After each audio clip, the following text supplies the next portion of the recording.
राधे राधे। स्वागत है आपका मेरे YouTube channel Gauri Ganesh TV में। आज की कहानी है ससुराल गेंदा फूल।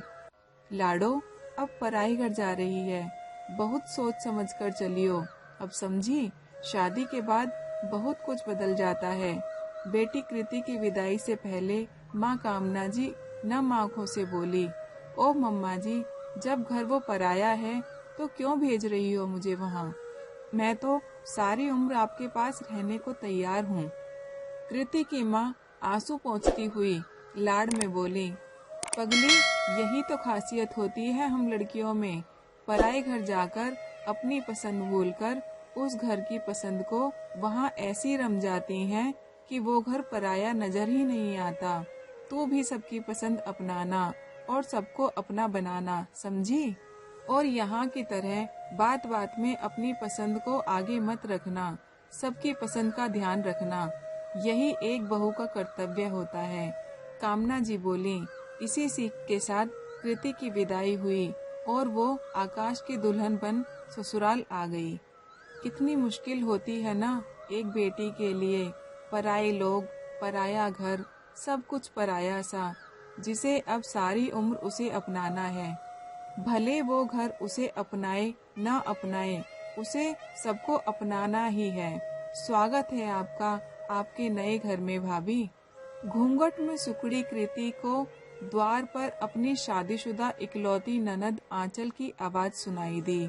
हल्का सा घूंघट ऊपर कर वो मुस्कुरा दी और गृह प्रवेश की रस्में पूरी की। बहू, आज से ये घर तुम्हारा और हम सब भी तुम्हारे। तुम हमें अपनाओ, हम तुम्हें अपनाएंगे, तभी तो बराबरी का रिश्ता जुड़ेगा। मुंह दिखाई में सास उमा जी ने खूबसूरत से कंगन के साथ प्यारी सी बात कही। जी मम्मी जी, सिर हिलाते हुए बोली कृति। सभी रस्में बहुत अच्छे से पूरी हुई और कृति को सभी घरवालों ने पलकों पर बैठाया। सास उमा जी उसे अपनी बेटी आंचल की तरह ही मानती थी। ससुर मदन जी कम बोलते थे पर सुलझे हुए थे। ननद आंचल ने तो कृति को भाभी कम बहन ज्यादा माना। शादी हो चुकी थी उसकी, पर मेहमानों के जाने के बाद भी कुछ दिन रुक गई थी वहाँ। और कृति का देवर अमन, वो तो कृति के आगे पीछे घूमता था, फिर भी कृति सहमी सहमी सी रहती। उसे यही डर रहता जाने अनजाने में उससे कोई गलती ना हो जाए, इसीलिए वो सबकी बातों को सिर झुकाकर मान लेती, जो बनता खा लेती। बेटा, लगता है तुम्हें साड़ी बहुत पसंद है। एक दिन कृति के कमरे में बैठी उमा जी ने उससे कहा, हाँ, आप साड़ी के सिवा कोई कपड़े ही नहीं लाई, इतनी पसंद है आपको साड़ियाँ। तभी वहाँ आंचल अमन के साथ आकर बोली, नहीं दीदी, मम्मी जी, वो तो बस ऐसे ही। कृति सबकी उपस्थिति में झिझकते हुए बोली, हमारे भारतीय समाज में बेटियों को ससुराल के नाम पर इतनी सीख, इतनी हिदायतें दी जाती हैं ना, कि उसके लिए ससुराल एक ऐसी जगह बन जाता है जहां उन्हें भले कितना भी अपनापन मिले, पर उनके मन में एक झिझक सी बनी रहती है जो जल्दी नहीं जाती। भाभी, आपको जो बोलना है खुलकर बोला करो, इतना झिझकती क्यों हो?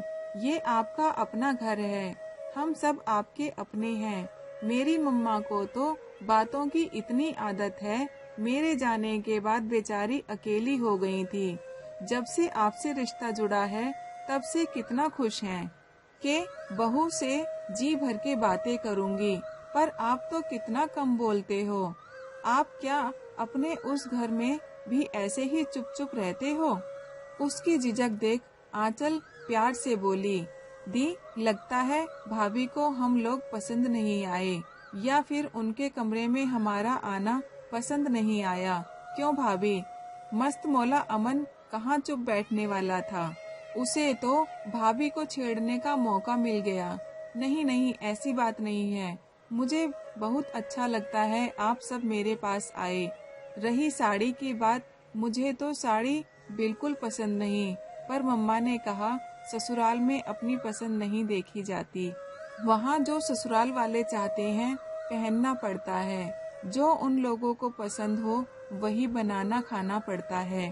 कृति नजर झुकाते हुए बोली, क्यों भाई, ये ससुराल है, कोई जेल थोड़ी जिसमें तुम कोई कैदी और हम सब जेलर, जो तुम्हें हम सब की पसंद से चलना होगा।